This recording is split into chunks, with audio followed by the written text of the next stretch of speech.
Salut à tous. Bienvenue sur Confidences et Réponses. Aujourd'hui, nous allons vous raconter une histoire de harcèlement moral au travail. Les noms ont été changés pour préserver l'anonymat.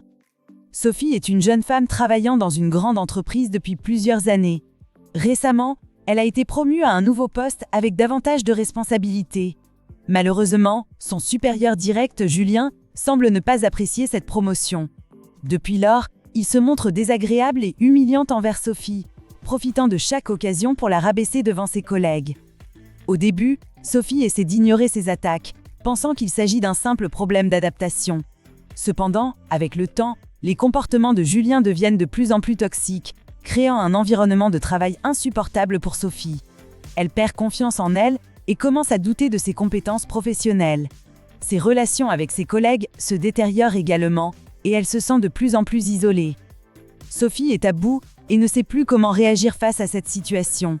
Elle craint de perdre son emploi si elle dénonce le comportement de Julien à la direction, mais sa santé mentale se détériore rapidement. Alors, chers abonnés, que devrait faire Sophie pour mettre fin à ce harcèlement moral au travail? Quels conseils pouvez-vous lui donner pour surmonter cette épreuve?